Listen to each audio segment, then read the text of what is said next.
আজকে আমি আপনাদের আমের চাটনি যেভাবে করে দেখাবো, এইভাবে যদি আপনারা বাড়িতে একবার করে খান তাহলে বারবার খেতে ইচ্ছা করবে। বাই দ্য ওয়ে, আমি স্বর্ণা, আপনারা দেখছেন অর্ণা কিচেন। আজকে আমি আপনাদেরকে দেখাবো আমের চাটনি। তো চলুন কিভাবে আমি আমের চাটনি বানাই সেটি দেখে নিই। আমের চাটনির জন্য প্রথমে আমি কড়াই দিয়ে দেবো সরিষার তেল।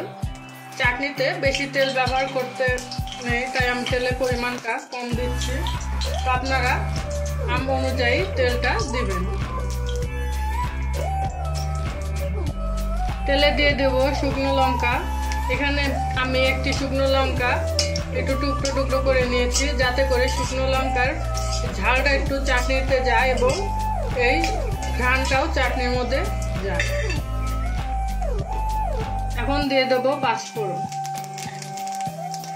তো পাঁচফোড়ন হালকা ভেজে নেব, যাতে করে পাঁচফোড়নের সুন্দর একটি ঘ্রাণ আসে। তখন আমি তেলে দিয়ে দেব কেটে রাখা আম।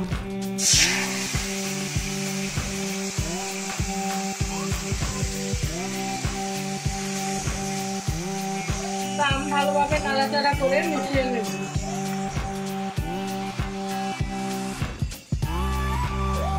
আমে দিয়ে দেবো স্বাদ মতো লবণ,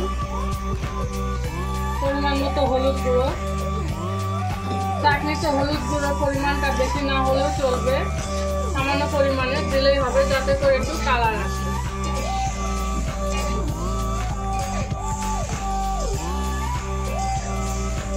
আর হ্যাঁ, আমার চ্যানেলে যারা নতুন তারা অবশ্যই আমার চ্যানেলটি সাবস্ক্রাইব করে দেবেন এবং পাশে থাকা বেল আইকনটি বাজিয়ে দেবেন, যাতে করে আরো নতুন নতুন রেসিপি আমি আপনাদের সাথে শেয়ার করতে পারি।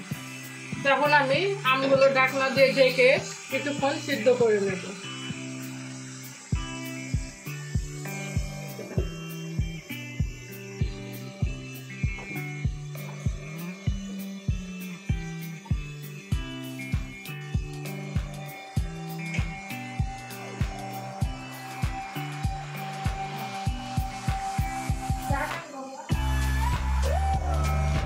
তো দেখুন আমার আম একদমই সিদ্ধ হয়ে গেছে।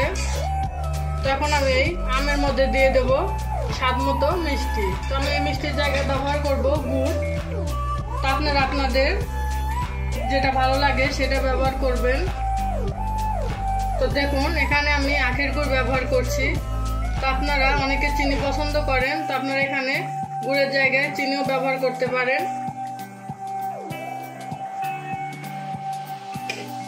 তখন নাড়াচাড়া করে আমের সাথে ভালোভাবে মিশিয়ে নেব। এইভাবে যদি আপনারা বাড়িতে একবার আমের চাটনি রান্না করে খান এবং বাড়িতে আত্মীয় স্বজন আসলেও তাদের খাবার দেখবেন সবারই খুবই ভালো লাগবে এবং বারবারই খেতে মন চাইবে।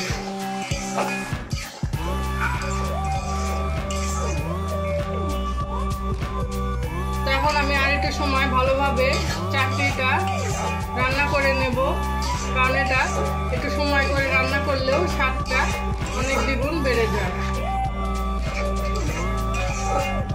এখন আমার আমের চাটনি রান্না হয়ে গেছে, কালারও কতটা সুন্দর এসেছে এবং দেখতেও সুন্দর লাগছে। তো আশা করি আপনাদের ভালো লাগবে এই রেসিপিটি। তো চলুন এখন আমি আপনাদের পরিবেশন করে দেখিয়ে দিচ্ছি। কত সুন্দর হয়েছে আমের এই চাটনি। তো আপনারা যদি আমি যেভাবে রান্না করেছি ঠিক সেইভাবেই বাড়িতে একবার হলেও রান্না করে খান, তো আশা করি আপনাদের ভালো লাগবে।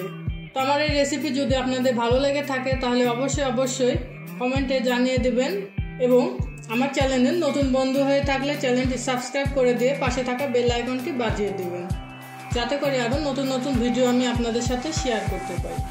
সবাই ভালো থাকবেন, সুস্থ থাকবেন, ধন্যবাদ।